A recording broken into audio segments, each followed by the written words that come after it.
नमस्कार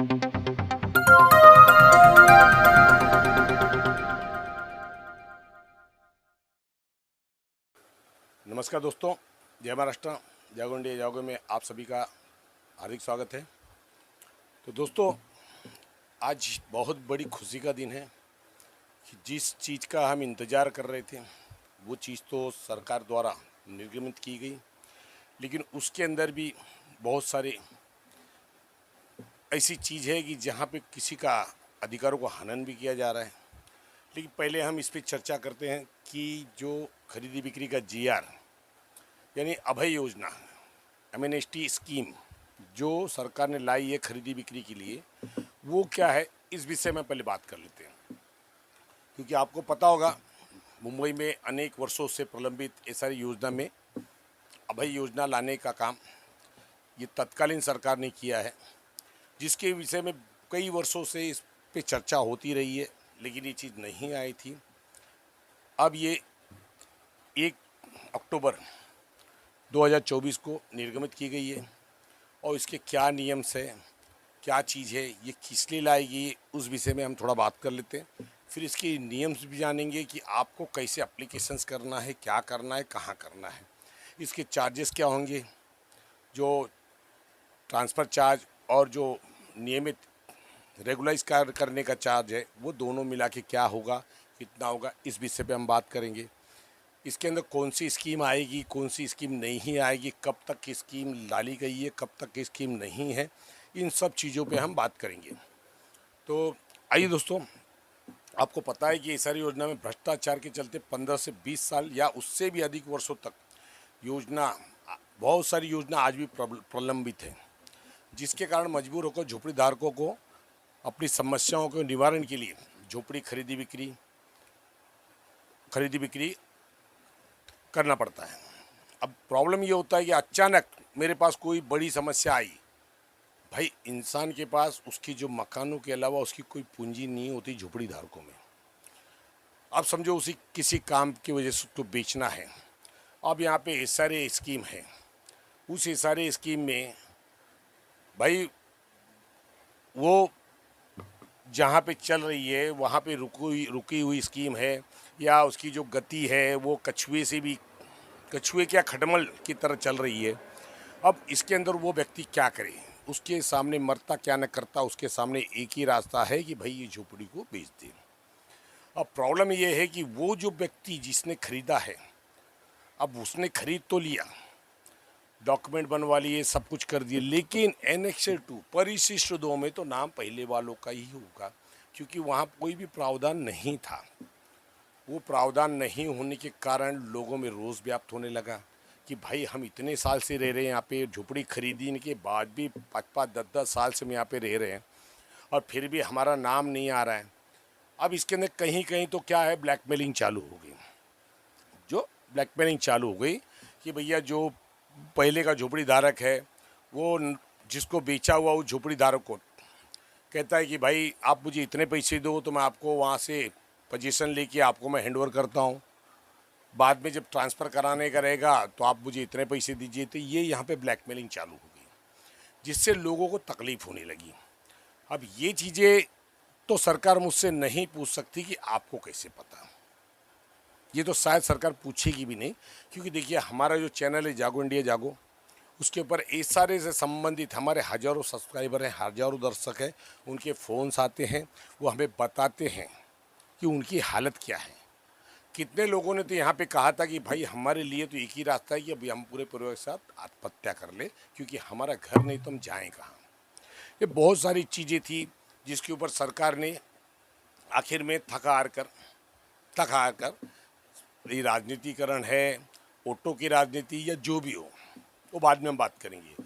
इन्होंने 1 अक्टूबर 2024 को जीआर निकाल लिया, बराबर है। अब इस प्रकरण में अभय योजना मतलब मात्र एक बार के लिए मंजूरी दी जाएगी। अब देख लेते हैं पहले इसके नियम क्या बनाया गया। तो पहला नियम है कि इस प्रकरण में 1/1/2011 के पहले परिशिष्ट 2 निर्गमित हुआ है, परंतु वहाँ एसआर योजना की शुरुआत नहीं हुई है। यानी कि 1/1/2011 को वहाँ पे एनेक्शन 2 बन चुका है, लेकिन वहाँ पे योजना की शुरुआत नहीं हुई या योजना रुकी पड़ी है, यहाँ पे रुकी पड़ी प्रलंबित है।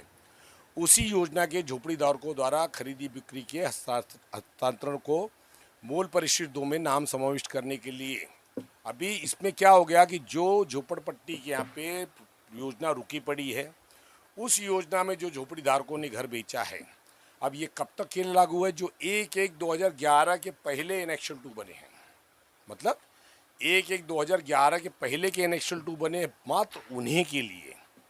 यहाँ सरकार ने गलती की, यहाँ पे सरकार ने किसी को हक दिया और किसी को दुत्कार दिया, तो ये सरकार की बहुत बड़ी गलती है। इनको अगर लाना था तो 1024 तक का पूरा लाना था। अब यहाँ पे 1/1/2011 के पहले जो भी इलेक्शन 2 बने, उसके अंदर जो भी झोपड़ी जहाँ पे ये सारे इम्प्लीमेंट नहीं हुए, मतलब योजना चालू नहीं हुई है, क्रियान्वित नहीं हुई या रुके पड़े, सिर्फ उन्हीं झोपड़ीधारकों द्वारा खरीदी बिक्री के हस्तांतरण के लिए मूल परिशिष्ट 2 में नाम समाविष्ट करने के लिए, परंतु इसमें वारस हक प्रकरण को छोड़कर, मतलब इसमें जो भी लीगल हायर का कुछ भी नहीं, सिर्फ खरीदी बिक्री प्रकरण में मात्र एक बार अभय योजना के लिए सरकार ने मंजूरी दी है, मात्र एक बार। इस चीज़ को आप जानना चाहिए, ये एक बार क्या है उसके विषय में हम आगे बात करेंगे कि सरकार ने इसमें बताया गया है इनकी जो लास्ट पॉइंट में कि एक बार क्या है। तो अब पॉइंट नंबर 2 क्या कहता है? झोपड़पट्टी पुनर्वसन योजना में अंतिम परिशिष्ट 2 1/1/2011 के पहले निर्गमित हुआ है, परंतु उस जगह पर अभी तक संबंधित योजना शुरू नहीं हुई है या रुकी हुई है। ऐसी ही योजना के झोपड़ीधारकों को अभय योजना का लाभ दिया जाएगा। मतलब उसके अंदर जो झोपड़ीधारक उस योजना में आते हैं जहां योजना रुकी पड़ी है या योजना चालू शुरुआत ही नहीं हुई है, लेकिन उनका जो एनेक्शन 2 1/1/2011 के पहले निर्गमित हो चुका है, उनके लिए अभय योजना में लाभ दिया जाएगा। अब इनका पॉइंट नंबर 3 क्या कहता है? पॉइंट नंबर 3 कहता है कि अंतिम परिशिष्ट 2 निर्गमित होने के बाद उस झोपड़ी में कम से कम 1 वर्ष रहना चाहिए। अब ये तो देखिए दोस्तों, इस चीज़ के लिए आप मानो या मत मानो, हमारी जो वीडियोस पहले जितनी भी वीडियोस हमने बताया तो उसके अंदर हमने ये बताया था कि जब भी जीआर आएगा उसके अंदर सरकार का ये कंडीशन होगा ही कि भाई आपने खरीदी बिक्री किया है तो आपके डॉक्यूमेंट क्या। अब यहाँ पे प्रॉब्लम्स क्या होता है कि कुछ लोगों ने झोपड़ी टूटने के बाद खरीदा है, वो इस कैटेगरी में नहीं आएंगे, उनके झोपड़ों के जो हस्तांतरण नहीं होंगे। यहाँ पे वही झोपड़े हस्तांतरण होंगे जो 1/1/2011 के पहले जो भी झोपड़पट्टी योजना स्कीम इम्प्लीमेंट हुई है लेकिन वो रुकी पड़ी है, वहाँ पे काम चालू नहीं हुआ, उनके लिए होगी। और वहाँ पे जो झोपड़ीधारक है उनके कम से कम लगभग 1 वर्ष के उनके डॉक्यूमेंट हस्तांतरित होने चाहिए। मतलब समझ लीजिए कि भाई मैंने घर खरीदा, मैं 2020 में मैंने घर खरीदा है, मैं एग्जांपल दे रहा हूँ, ऐसा नहीं है कि आप 2020 पकड़ के चलिए 2011 की मैं समझ लो 2010 में मैंने 2009 में मैंने घर खरीदा है। अब यहाँ पे जो एनेक्सर बने 2008 में बने। अब मैंने खरीदने के पास मेरा जो डॉक्यूमेंट है मैंने लाइट बिल ट्रांसफ़र कर लिया, वोटिंग कम से कम एक डॉक्यूमेंट भी आपका दिखाई देना कि आपने ट्रांसफ़र कर लिया है, वो 1 साल का ये बताएगा कि आप यहाँ पे रहते थे, आपका अधिवास था, यहाँ पे आपका वास्तव्य था। वो उसकी जांच संबंधित सक्षम प्राधिकारी की होगी, वो स्थल निरीक्षण रिपोर्ट को ध्यान में रखेंगे। उसी तरह झोपड़पट्टी की पात्रता निश्चित करने में झोपड़ी का जगह पर होना अनिवार्य है। अब इस चीज़ को आप समझिए, यहाँ पे 2 कैटेगरीज दी है। कितनी?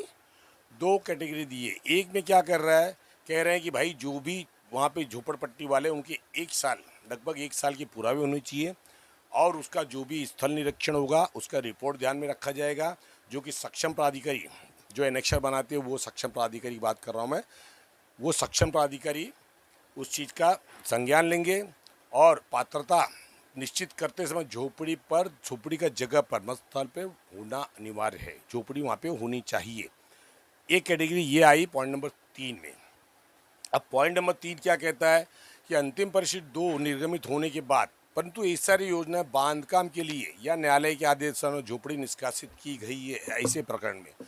मतलब यहाँ पे कहना है कि भाई जब इस सारी स्कीम इम्प्लीमेंट हुई है और उसमें जो झोपड़पट्टी बांधकाम, जैसे आप बांधकाम में अफेक्टेड हो रहे हो उसके लिए तोड़ी गई है, या कोर्ट के ऑर्डर से 38 के मैटर में आदिवासी झोपड़ी निष्कासित की गई है, ऐसे प्रकरण में निष्कासित झोपड़ी धारक उस झोपड़ी में लगभग 1 वर्षों से रहता है, उनके लिए भी अभय योजना लागू होगी। अब ये चीज़ को समझिए, जैसे हमारे यहाँ एक मैडम है, उन्होंने कहा कि भाई हमारा तो पूरा हो चुका है, अलॉटमेंट हो चुका है, लेकिन हमारी चाबी वहाँ जमा है, अब उसको नहीं दी गई। लेकिन उन मैडम का जो डॉक्यूमेंट है वो खरीदने के 1.5 साल 2 साल के बाद उनकी झोपड़ी तोड़ी गई थी, जिसके अंदर शायद बिल्डर ने उनको कुछ भाड़े भी दिए, वो भी डिटेल्स है। तो उनका भी इस चीज़ में आएगा, क्योंकि वहाँ पे भी जो झोपड़ी धारक वहाँ पे बेच के गए हैं, तो वहाँ पे भी प्रोजेक्ट रुका हुआ होगा, इसी वजह से किया गया है। तो ये भी योजना में लागू होगा, वजह अभय योजना में लागू होगी। मतलब एक कैटेगरी क्या बोलती है कि भाई जिनकी झोपड़ी अभी भी है तो झोपड़ी का वास्तु वहाँ पे निरीक्षण होगा। और एक ये पॉइंट नंबर 4 क्या कहता है कि भाई किसी कारणवश बांधकाम के अंदर या कोर्ट के ऑर्डर से झोपड़ी निष्कासित की गई, तोड़ी गई है, तो वहाँ पे उनके 1 साल के डॉक्यूमेंट होने अनिवार्य है। वो 1 साल के डॉक्यूमेंट दिखाएंगे तो उनके लिए अभय योजना लागू होगी। 5वां कह रहा मुख्य कार्यकारी अधिकारी SRA मुंबई में उपरोक्त दिए गए सभी प्रलंबित रुके हुए योजना को यदि अधिसूचित करेंगे, उसी तरह अधिसूचित किए गए योजना के झोपड़ी धारकों को ही अभय योजना में लाभ दिया जाएगा। अब यहाँ पे कहा जा रहा है कि जो SRA CEO SRA है, मुख्य कार्यकारी अधिकारी SRA, ये मुंबई में जो रुके हुए झोपड़पट्टी पुनर्वसन योजना है उसकी एक यादी तैयार करेंगे, उस यादी को पब्लिश करेंगे, और उसी यादी के आधार पे ये जो भी अभय योजना का लाभ दिया जाएगा और इस बात का ख्याल रखा जाएगा। लेकिन मेरे हिसाब से ये सरकार ने गलत किया है। बात यहाँ पे वो नहीं है कि योजना रुकी है या नहीं रुकी है, बात यह है कि अगर योजना का अगर कार्यकाल देखा जाए, समय सीमा लॉक इन पीरियड देखा जाए तो 48 में ना 3 साल 6 साल जो उसके डेंसिटी पे होता है, उस डेंसिटी के बाद यहाँ पे जो प्रोजेक्ट चलते हैं 12 15 20 साल तक चलते हैं, तो वहाँ योजना तो प्रलंबित ही है। तो यहाँ पे ये चीज़ नहीं लगाना चाहिए था कि SRA CEO SRA वहाँ पे लिया।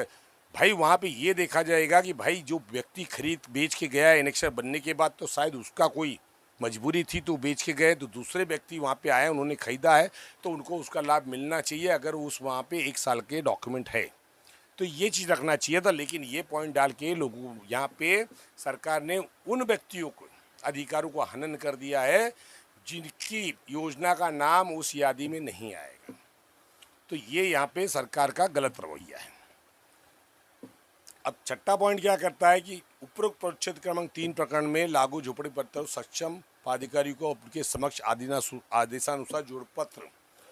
अभी देखिए यहाँ पे जो है, तो पॉइंट नंबर 6 क्या बोल रहा है कि जैसे मैंने पॉइंट नंबर 3 में बताया था कि वहाँ पे 2 कैटेगरी रखी गई। एक जो झोपड़े है जगह पे है, स्थित है, वहाँ पे तोड़े नहीं गए, वो पॉइंट नंबर 3 में आता है। तो वहाँ पे जो झोपड़ी धारक है वो संबंधित सक्षम पदाधिकारी को उनके एक ऑफिस में इस जो भी शासन निर्णय में जोड़पत्र 1 वो प्रपत्र अ वो सेल्फ अटेस्टेड स्वयं घोषणा पत्र, उसका सांख्यिक स्वयं सांख्यिक का मतलब हमने यहाँ पे सिग्नेचर किया है, इसका एक घोषणा पत्र सादर करेंगे जो उसमें लगा हुआ है प्रपत्र अ, उसको भर के आवेदन करेंगे। और झोपड़ी धारक जितने भी उनके हस्तांतरण हुए हैं या डॉक्यूमेंट्स है, पहले वाले के डॉक्यूमेंट्स, इनके जो खरीदी बिक्री के डॉक्यूमेंट जो सेल परचेस का है, और फिर इनके जो डॉक्यूमेंट है वो सब लगा के देना अनिवार्य है। वो चीज़ समझिए, क्योंकि वहाँ झोपड़ी खड़ी है, तो झोपड़ी खड़ी है तो वहाँ पे वो चीज़ आने के बाद झोपड़ी का निरीक्षण करेंगे, वहाँ पे अपनी रिपोर्ट तैयार करेंगे, रिपोर्ट तैयार करने के हिसाब से अपनी पात्रता कंसीडर करेंगे, जो सप्लीमेंट्री एनेक्शल 2 निकालेंगे। अब पॉइंट नंबर 7 क्या बोल रहा है कि उपरोक्त परिच्छेद क्रमांक 4 में लागू, मतलब 4 देखिए, 4 में जहाँ पे झोपड़ी टूट चुकी है, 4 में जहाँ झोपड़ी टूट चुकी है, अब वहाँ भी सेम ऐसे ही है। कैसे? जैसे पॉइंट नंबर 3 में आप कर रहे हैं कि जो भी सक्षम प्राधिकारी इनके पास शासन में दिए गए जोड़ पत्र, अब यहाँ पे उनके लिए जोड़ पत्र 1 भरना था, और जिसकी झोपड़ी टूट गई है उनको जोड़ पत्र 2 और प्रपत्र ब के साथ आवेदन में झोपड़ी के पहले के सभी हस्तांतरण के पुरावे और 1 साल का जो भी आपका पुरावा है, जो 1 साल से आप रहते हैं, वो लाइट बिल एक पुरानी एक नई, ये आपको देना है, वहाँ पे अनिवार्य होगा। उसके हिसाब से आपका जो भी है वो कंसीडर करके परिशिष्ट पुरवनी परिशिष्ट 2 में आपका नाम समाविष्ट होगा। फिर 8वां क्या कहता है, झोपड़ी धारकों से प्राप्त आवेदन व दस्तावेजन के निरीक्षण के संबंधित सक्षम प्राधिकारी नियमानुसार विहित कालावधि, मतलब जो समय सीमा उनको दी गई है, जो नियमानुसार समय सीमा उसके अंदर पुरवनी परिषद दो निर्गमित करेंगे। प्रस्तुत अभय योजना का लाभ लेने के लिए झोपड़ धारकों को शासन का निर्मित दिमाग से 3 महीने के भीतर संबंधित सक्षम प्राधिकारी के पास आवश्यक डॉक्यूमेंट के साथ दस्तावेज आवेदन करें। उसके बाद प्राप्त होने पर वाले आवेदन पर विचार नहीं किया जाएगा।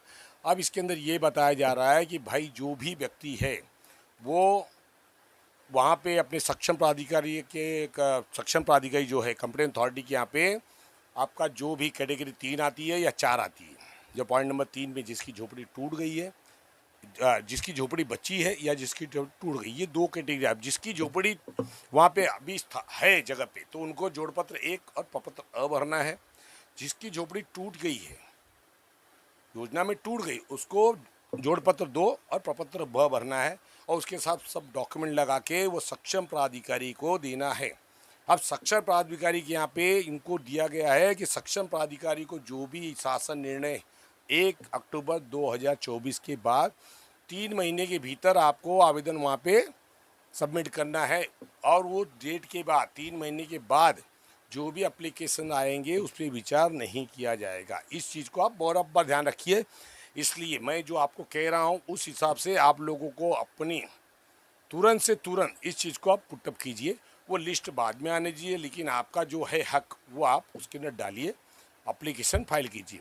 अब 9वां क्या कह रहा है, उपरोक्त अनुसार हस्तांतरण नियमित करने के लिए दिनांक 16/5/2015 के नियम शासन निर्णय में जो भी हस्तांतरण शुल्क के अलावा निवासी झोपड़ी धारकों के लिए, अब देखिए यहाँ पे आपका क्या चार्ज भरना है, ये चीज़ आपको समझना पड़ेगा। क्योंकि 16/5/2015 को जो भी ट्रांसफ़र का मैटर्स था हस्तांतरण शुल्क के अलावा, मतलब वहाँ पे ट्रांसफ़र का मैटर था कि भाई जो व्यक्ति ने एनेक्शन के पहले झोपड़ी खरीदी है और पहले वाले को डॉक्यूमेंट है, तो वहाँ पे उनको 40,000 रुपये का ट्रांसफ़र चार्ज था। तो अब यहाँ पे जो भी हस्तांतरण चार्ज प्लस रेगुलेशन चार्ज, मतलब नियमितीकरण चार्ज, जो नियमित करना है आपके नाम को वहाँ पे समाविष्ट करना है, उसके लिए 25,000 प्लस 40,000 यानी 65,000 रुपया निवासी झोपड़ी धारकों के लिए आएगा। कितना? 65,000 निवासी झोपड़ी धारकों के लिए। उसी तरह कॉमर्शियल के लिए पहले 60,000 था और इसमें जो भी नियमित करने के लिए 50,000 दिया गया है, जो कि मैंने लास्ट टाइम आपको कहा भी था कि शायद इसके 50,000 के ऊपर नहीं लगाएंगे, तो 50,000 ये और 60,000 ये, मतलब 1,10,000 कॉमर्शियल के लिए दिया जाएगा, जो नियमितीकरण शुल्क और हस्तांतरण शुल्क मिला के होगा। उसी तरह झोपड़ी धारकों का हस्तांतरण शुल्क और नियमितीकरण शुल्क भरने के बाद ही अभय योजना का लाभ दिया जाएगा। ये भी आप जान लीजिए कि भरने के बाद ही जैसे सशुल्क में दिया गया है कि जब तक आप सशुल्क का चार्ज नहीं भरते तब तक आपको फ्लैट दिया नहीं जाएगा और अपना पोजीशन दिया नहीं जाएगा, तो वैसे इसमें भी है, सशुल्क भरने के बाद भी अभय योजना का लाभ दिया जाएगा। अब इसमें आता है पॉइंट नंबर 9, अभय योजना के अनुसार नए झोपड़ी धारक की पात्रता निश्चित करते समय मूल परिशिष्ट 2 में झोपड़ी धारकों की संख्या में किसी भी परिस्थिति में बढ़ोतरी नहीं हो, इसका ध्यान दें। अब ये चीज़ होती है कि आपके जो एनेक्शर्स है, अब आपके एनेक्शर में आपने खरीदा है, अब आपके एनेक्शर में जो पहले वाले लोग हैं उनके जगह पे आपका नाम समावेश करके परिशिष्ट 2 निकालना है, पुरवनी परिशिष्ट 2 निकालना है। लेकिन इस किसी भी परिस्थिति में उस योजना में एक भी बढ़ोतरी नहीं होनी, झोपड़ी धारकों की बढ़ोतरी नहीं होनी चाहिए। इस पे ध्यान देना है किसको?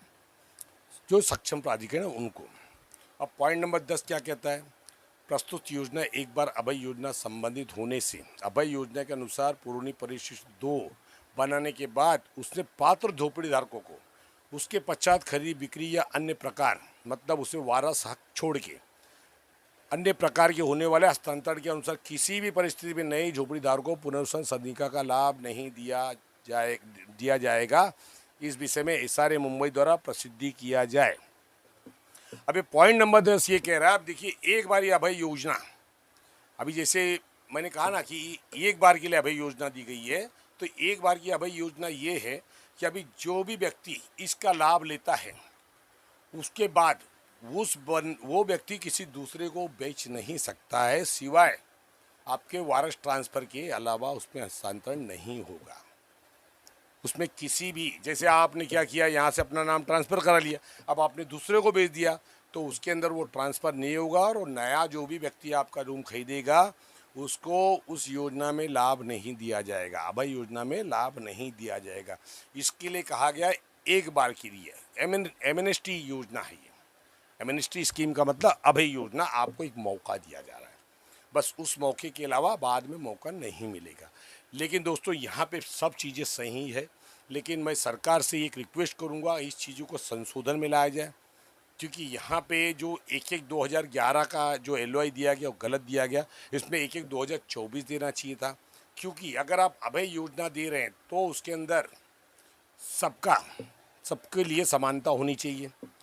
अब ये बात मैं तो सही बोल रहा हूँ कि भाई उसके अंदर डॉक्यूमेंट नहीं तो आप ट्रांसफ़र मत कीजिए, डॉक्यूमेंट नहीं है तो ट्रांसफ़र मत कीजिए, क्योंकि इसमें बहुत लोगों ने क्या किया, झोपड़ी टूटने के बाद खरीदा है और जानबूझ के समझो इन्वेस्टर की तरह खरीदा है, तो उनका यहाँ पे कोई नेसेसरी नहीं है कि उनका कोई नुकसान हो रहा है। जब उनको पता था झोपड़ी टूट गई, उनके डॉक्यूमेंट नहीं, पहले वाले की डॉक्यूमेंट है और उनका एक भी डॉक्यूमेंट ट्रांसफ़र नहीं है, तो उनके लिए ये योजना नहीं है। लेकिन यहाँ सरकार को ये कहना चाहिए था कि भाई इसके अंदर जो भी झोपड़ी धारक मुंबई के अंदर है उनको एक बार हम अभय योजना दे रहे हैं, और उसके बाद ये स्ट्रिक्ट कर देना चाहिए था कि इस सारे में खरीदी बिक्री होगी ही नहीं, उसमें कोई भी वकील कोई डॉक्यूमेंट नहीं बनाएगा, नोटरी वाला कोई भी नोटराइज नहीं करेगा, अगर वो किया तो उसके खिलाफ कार्रवाई होगी। ये कड़क नियम लाएंगे तभी सरकार की नियमों का पालन होगा। लेकिन यहाँ सरकार ने थोड़ी सी गलती की है, यहाँ पे कई ऐसे लोग हैं जो योजना में परेशान हैं। अगर समझो सीईओ सारे ने यहाँ पे उस योजना में का नाम उस लिस्ट में नहीं डाला तो उनका क्या होगा, उनका क्या होगा। इसके लिए मैं अपने सभी दर्शकों से निवेदन करता हूँ कि जो भी लोग हैं, सब लोग 1/1/2011 के पहले के जितने भी लोग हैं जिनका ऐसा खरीदी बिक्री का मैटर है, सभी वहाँ पे जाके तुरंत से तुरंत जोड़ पत्र एक किसके लिए भरना है, जिसका झोपड़ा अभी वहाँ पे है। 1/1/2011 के पहले आपका एनेक्शर बन चुका है, लेकिन अभी तक योजना शुरू नहीं हुई या तो प्रलंबित रुकी पड़ी है, तो वहाँ पे आपको 1/1/2011 के पहले जो हुई है उसके अंदर जोड़ पत्र एक और प्रपत्र अ भरना है, जहाँ पे झोपड़ी अभी भी है। अब जिसकी झोपड़ी टूट गई है, चाहे बिल्डर को बांधकाम में दिया या किसी कोर्ट के ऑर्डर से 33-38 में टूटा है, तो वहाँ पे प्रपत्र जोड़ पत्र 2 और प्रपत्र ब ये भर के आपको पूरे डॉक्यूमेंट लगाने हैं। अब डॉक्यूमेंट्स में आपको मैं बताता हूँ कि जो पुराने जो आपके थे जिससे आपने खरीदे थे उसके 2000 पहले के डॉक्यूमेंट लगाइए, 2000 के पहले के डॉक्यूमेंट लगाइए, आपके जो खरीदी बिक्री के डॉक्यूमेंट लगाइए, आपकी जो ट्रांसफ़र हुई लाइट बिल और रिसेंट की लाइट बिल, मतलब अब ये झोपड़े हैं तभी के लगाइए, या तो जिसके तोड़ गए तो जिस समय तोड़े हैं झोपड़े उस समय की एक लाइट जो आपको ये दिखाती हो कि भाई ये 2.5 साल 2 साल 1 साल इस घर में वास्तव में था इनका। तो ये करके आप जाके तुरंत से तुरंत अपने अपने सक्षम प्राधिकरण के यहाँ पे इस चीज़ को जमा करवाएं, इसको जमा करवाएं। अब उसके बाद देखते हैं सरकार क्या करती है, सीईओ सारे क्या करते हैं, क्योंकि ये अधूरा इससे बहुत सारी चीज़ अभी यहाँ पे तो पहली बात तो ये है कि बृहन मुंबई के लिए खाली निकाला गया।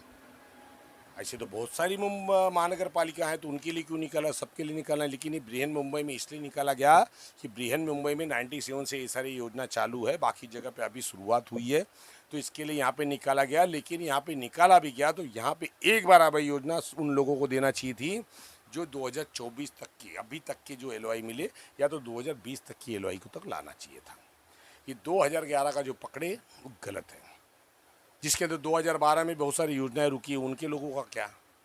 तो एक बार मौका देके उन लोगों को अभय योजना की तरह क्षमादान करना चाहिए था। तो दोस्तों वीडियोस कैसे लगी बताइएगा, और जो भी कमेंट्स है आपके वो कमेंट्स दीजिएगा।